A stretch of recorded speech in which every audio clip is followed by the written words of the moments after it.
Hello everybody, it's Erin Reed, and today we're going to make some fun jewelry. So I've already made the prototype for the earring that I love dangly earrings. And so today we're going to make these really cutesy little dangly earrings. They just, they dangle, they're cute, they're fun. So what I got is I got a whole bunch of really pretty gems and things from a company called Bead Craft. The links are down below to where you can find them all. And they're glass beads, and you can tell, look at all the huge assortments. You can see some of them right here. So huge assortment of glass beads that you can get from Bead Craft, along with all the other pieces that you need to use to make jewelry.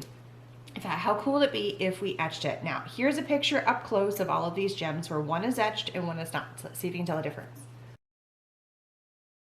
So the ones I like the best are the gray and the white. So what we're going to do is we're going to take, I already have two, so I'm not going to worry about trying to redo them. So this is the etched one right here, and this one's the etched. And what it means by etched is it means it takes a tooth, it basically like mats it, turns it into a mat. So we're going to take the glass, because this works on glass and ceramic and including glass beads. So we're going to take our etching solution from Etch All, and I've just poured it into a little cup right here. And yeah, it's a dark solution, but it works great. So don't put it in glass because it'll etch your glass. So I just have a little throwaway container. And I'm going to take one of the gray. I need one more for the other. And I already have one of the clear, so I'm going to do one more. So all we need to do is two, because I've already done two, and the rest are going to be plain. So I'm going to go ahead and clean up the rest of this, and we'll get prepped to make our first set of earrings. So I need some other supplies to work with our earrings. So we already grabbed our beads, and this is how I store my beads. They actually go in this little pouch that has Velcro on the back, and it fits on this kind of Velcro-y, basically it's a Velcro system, on the back of this. This came from Kit Exchange, and I think it's absolutely fabulous. We are also, because we're going to make two additional earrings, we're going to need our earring hooks. So when I got all these supplies in from BB Crafts, I went ahead and transferred them to into these little baggies and put them inside the storage container. So all of my little bits and pieces that I need for jewelry making are in here, nice and organized. You can stack them, stagger them like that, and therefore you can have them all on top of each other. You can pull them out when you need them, put them back in. Then when you're done, when you're grabbing all your stuff, the whole thing just folds up like this and then snaps, and then you can take it with you, and it's a cute little purse. And there's a few different colors that you can get. So I need to finish grabbing all my pieces. For each earring, you need two hanger hooks, and I love me some dangly earrings, so I love these kind of hanger hooks. And then you also need some of the straight posts. So for each earring, because there's 3 dangle bits, and we're going to make 2 sets of earrings, so I need 6 straight posts, and they have a flat end on the end. I need 3 of these per earring, or 6 per earring set. So I'm going to go ahead and prep all that. There we go. See, all nice and organized, so cool. And then fold this up. So we're gonna prep both sets of our earrings. I'm gonna lay all the bits. I also got from BB Crafts all these jump rings, and I love it because there's a whole bunch of different colors. And I'm gonna use the one that's right here in the middle, the one that says 910, they're the same color. So we got 6 sets of the same colors. Plus, I'm totally gonna use this container when I'm done, but it's perfect for the jump rings. They're all together. Other tools we're gonna need some pliers, some round tip pliers, some straight edge pliers, and some cutters, which we're gonna do the cutting part first. If you take a look at the original set of earrings, there's a long, a medium, and a small strand. Now these all came from the exact same strands you see here, so we have to cut them. So obviously the tall strand, or the long strand, is leaving it alone. So one is gonna be exactly the way it is.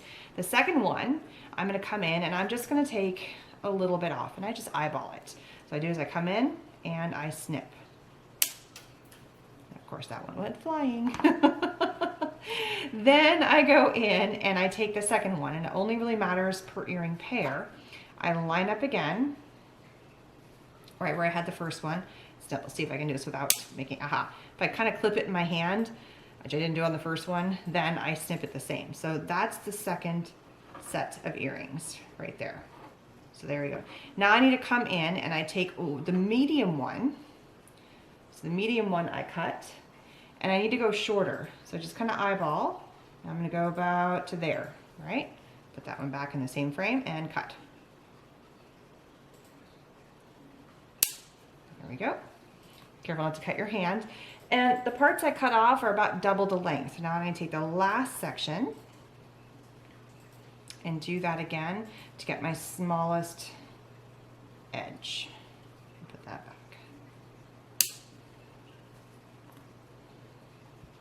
Now you got a long, a medium, and a short for both earrings. So now I'm gonna do the same thing for this, but speed that up.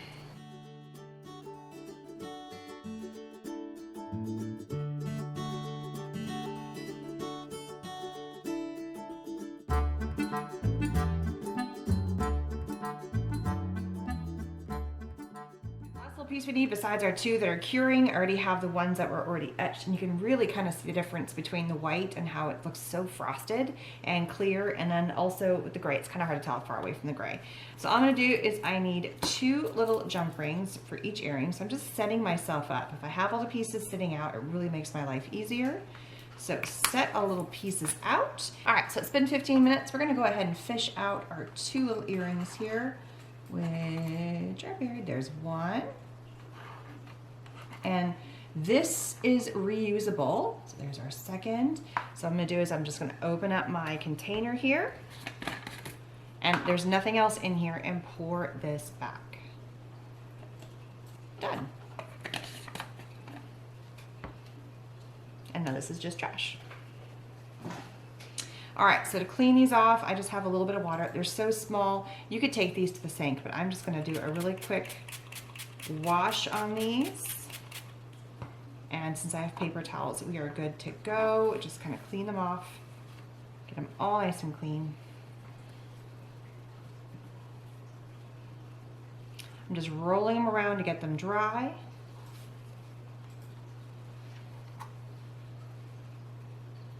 And there's our 2 frosted beads. So let's add that to our lineup.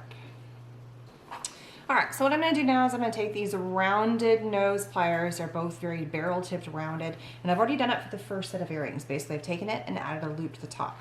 So you take your earring, you grab the top, you take the post, and you turn, and then you do a second turn, and it loops into itself, just like that. So it makes a little loop. I'm gonna go ahead and do the same thing for the rest of these and finish them up.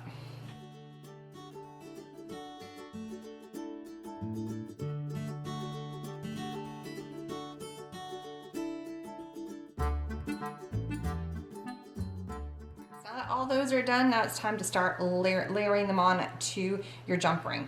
So this is where I take both my sets of pliers. I have a flat set of pliers, or like a flat set, and I have my barrel set. First is I take my jump ring, and this is where I use 2 pliers instead of my fingernails. I used to use my fingernails, and I tore them up. All right, so once you have your jump ring open, hold it really firm on this side. Take your longest stem and loop it through. If you feel like you're running out of space, just kind of shift it so you have a little bit more room on your jump ring. And you want to make the loop so that the loop part is facing the back side. However you put it on, follow the same mode. Don't flip it around so it's the other direction. Okay, so you want to make sure that it's all the same direction and they fit on to your earring. It makes your earring look a little bit cleaner and a little more organized. Then you're going to take your earring back and same thing, face it so it faces away from you. And then close this up. Keep a firm grip. I've dropped a few of these. You'll probably see a blooper at the end of this video where I completely dropped it. And then just make sure it's nice and closed so all of your little pieces do not come flying off. So when you're done, you have your cute little earring. It has a gradation of the different colors of gems on there. So that is the first style, and I love my dangly earrings, let me tell you. So you're gonna grab a second jump ring. I totally forgot you need 1 jump ring for each earring, so you should have 2 laid out. I snagged it from that one, so you're gonna grab one for that side. All right, again, line it up. Now, last time we went with the biggest one. This time we're gonna go with the smallest one first. And the reason for that, I'm gonna show you, because we're gonna lay out these 2 earrings. As you're laying your earrings out, when you're holding them up, you want them to be opposites. Otherwise, when you're wearing them, so you could wear them either way. So it goes from tallest, closest to your head out, or the shortest is the closest. And therefore, they're mirror images of each other. I think it just looks a little bit better. So start from the smallest, then go medium. Make sure you have your hooks facing away from you.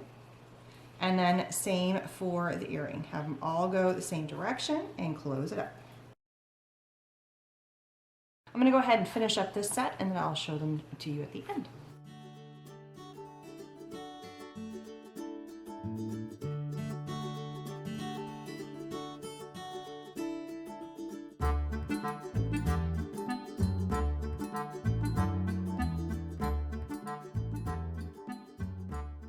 So this one I changed up again. I went long, then short, and then medium. And therefore the medium was actually the one that had the etched on it. So it's on the outside or on the inside, depending on how I wear the earrings. So this particular style of earring, and there's a lot of variations. You can have single color with etching, multicolor. You can change it up. You can have 2 strands, you can have 3 strands. You can even change up the height of your strands. You can go from cascading small to large, large to small, or you can change it up and kind of do like a medium, small, medium, large, depending on how you want to do that. Picture's gonna be at the end here hanging up, so it'll be easier, and also I'll have them on my ears so you can see them there. And don't forget to subscribe. Links are down below. They're my affiliate links, which means if you click on them and happen to purchase something, I make a percentage back, which helps bring you more crafty videos, which are all kinds of fun. And I hope you enjoy my simple dangly earring tutorial. It's a very simple way to make a set of really cool earrings with some very, what I would call, basic supplies. There was hardly anything fancy that we needed besides some very basic tools and some beads and super simple things that you can find at Bead Craft, which are very inexpensive. I love it. Don't forget to subscribe and hit that bell button. I'll see you guys again soon. Bye, everybody. And if you're holding really firm, crud.